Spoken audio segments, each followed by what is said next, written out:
everybody, welcome back to another MR Academy math video. And in this one, we're going to be discussing line graphs. This is going to be the last data and statistics video that we'll do for a while. But we're going to wrap things up and we're going to do another kind of graph that we have not discussed yet. Now, you might be looking at that and saying, hey, we talked about line graphs already a couple of videos ago. We did not talk about line graphs a couple of videos ago. We talked about line plots. Very different thing. Okay, they have very similar name, line plot versus line graph. But the difference is that in line plot, we had just a horizontal axis. We just had a line going side to side, and then we had some labels underneath, and we put X's or pictures above each one of those labels. Okay. A line graph is very different. Okay? A line graph is going to show us data using a series of points. Okay, little circles or dots that are going to be on this graph that are overall, in the very end, going to be connected by a line. Okay, you're not going to see the line right away. In fact, you don't see anything on here right now because we're going to make this graph before we do anything with it. Okay?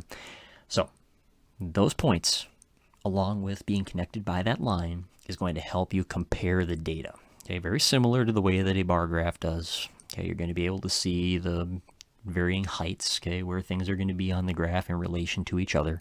Some are going to be higher, some are going to be lower. Okay. That's going to also show you, which is something special about a line graph, which makes line graphs really, really useful. It's going to show us increases and decreases over time. It's going to show us how things go up and down on the graph. Okay. In this case, CD sales. Okay. Now, right off the bat, a CD, for those of you that are too young to remember, they still sell these, but CDs are compact discs. They often have music or video games or movies even, something like that on them. Okay. But I digress. Okay. Hopefully, most of you, if not all of you, know a CD or a DVD, that kind of stuff. Okay. Anyway, getting off topic. That's what we're talking about, CD sales. Okay. We're selling music discs. That's what we're doing. That's what we're going to be doing on this graph, and that's going to show us how the CD sales, okay, how those music discs sold over time, over the course of a week. So we have our chart.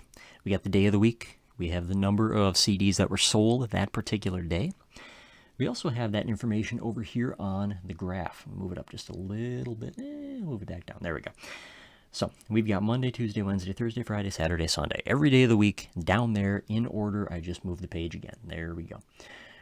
And then up the side, we have the labels, 10, 20, 30, 40, 50, blah, blah, blah, blah. Okay, talking about the number of CDs that were sold.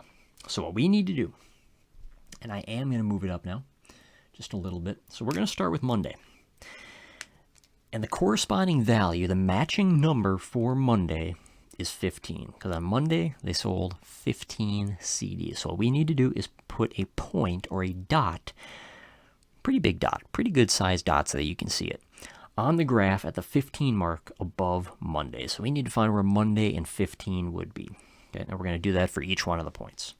So if we do that, we're going to find Monday, and then we find where 15 would be over here. Now 15 is not on the side, okay, it's only going up by tens. So it's not going to give us a 15, it's not going to give us a 25, 35, 45, 43, whatever it would happen to be. Okay. So we need to figure out, okay, where would 15 be? Well, it's going to be right between 10 and 20. So we find Monday, right here, and right about there is where our Monday point would be at 15. And like I said, we're going to make that dot nice and big because eventually we're going to connect them. It's going to make your life connecting them easier later on, and it's just easier to see if you use a big, big dot. Also, if you use a color, if your teacher would let you use a color to make these, it's going to make it prettier, it's going to make it easier to see. It'll stand out better on the graph, kind of like I'm doing. But black works just as well. Just make sure your dot's big enough so that you can see the dots. Now, Tuesday, 10. We sold 10, so we find Tuesday. We go up to the 10 mark, which is right on the line. And we make our point right there. Wednesday, we find 30. Go up to 30. We make a point right there. Big dot, making that point. Thursday, we have 50 that were sold. Pretty good day for them right there. We sold 50 CDs that day. Friday looks like 45. So we dropped off just a little bit, so it's going to be right between 40 and 50. There's not a 45 on the side, so we have to make sure we find right between 40 and 50 where that 45 would be. Saturday, we move up to 70. Very good day. They sold plenty of them on Saturday. And then Sunday, same deal. We're going to go up. We're going to find 60 because 60 were sold on that day. All right. So now, our next step, we've done this for all the points. We're going to go down to my next piece right there. Once all the points have been placed, we're going to connect them with a straight edge. You can use a ruler. I've got this little card here. It's going to help make it a little bit easier here. If you get a bigger graph paper, a ruler is really going to help you. Okay? Either a ruler or a sheet of paper, side of your notebook, side of a book, whatever it happens to be. As long as it is a completely straight edge, you can connect the dots using that. So what I'm going to do is I'm going to connect the dots that are right next to each other. Monday and Tuesday are going to be connected. And Monday and Tuesday, we make a line. Tuesday, Wednesday, we're going to make another line. Make sure it's nice and straight, easy to see. Wednesday to Thursday, we're going to make another line.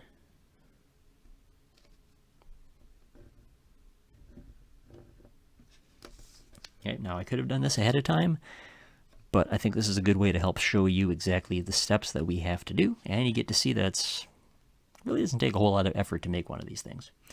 Thursday to Friday, we connect those. I want to make sure I try to connect them as close to the middle of the dot as I possibly can. And Friday to Saturday, we'll connect those two. I'm going to make this dot just a little bit bigger, just because it's bothering me. You don't need to worry about perfection, but it drives me nuts if I do not at least give it my absolute best effort. And then Saturday to Sunday, we're going to do the same thing. We'll connect those two dots.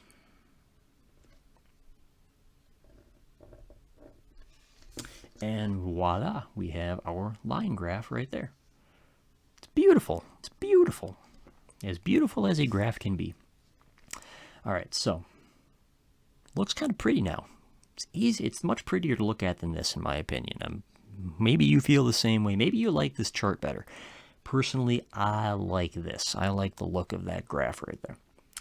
So now we need to answer some questions about it, and this graph is going to help us do that. Yes, we could answer the questions using the table, but we went through all that effort of making that graph, making it look so pretty. We're going to use the graph. Okay, so here we go. Number one, on which day were the most CDs sold? Well, just like a bar graph, we're looking for the highest point, and that's going to tell us where the most were sold. And it looks like highest point was on Saturday when they sold 70. So Saturday was the day that they sold the most.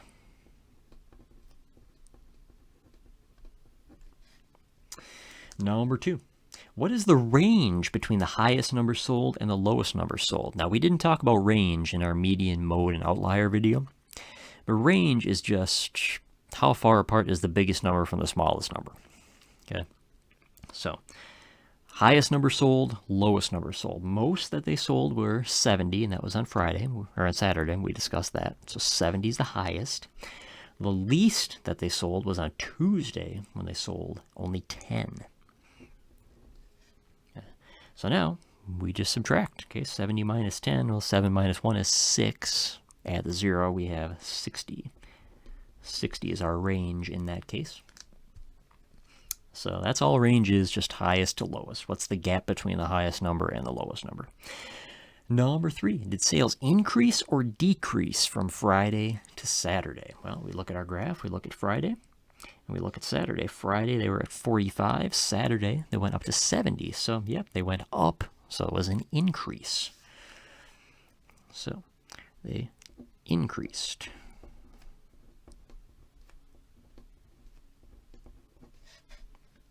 And then number four, did sales increase or decrease from Thursday to Friday? Well, we look up here, Thursday to Friday.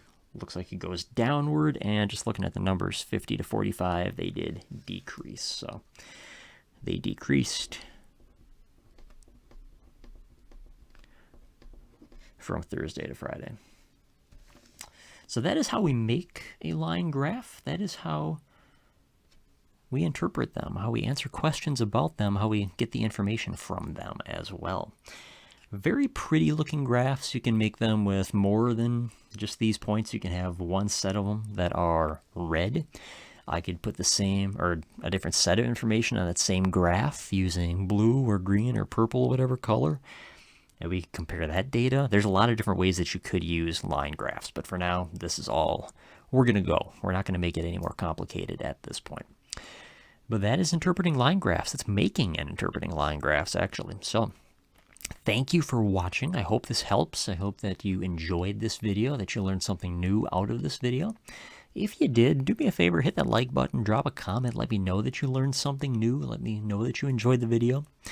And if you really do enjoy these videos I'm putting up and you want to be informed of more of them in the future, because I am on a string of making them right now, it is summer after all, feel free to hit that subscribe button and ring that bell, and you'll be notified whenever I upload a new video. And my point, my purpose, my goal is to try to help all of you that are watching this understand math a little bit better, hopefully in different ways than what you're learning in school. Hopefully this is a little bit easier for you to understand after watching this video and other videos that I've made. So thank you for watching. I hope you have a great rest of your morning, afternoon, evening, whenever you happen to be watching this. And until next time, I hope you will all take care.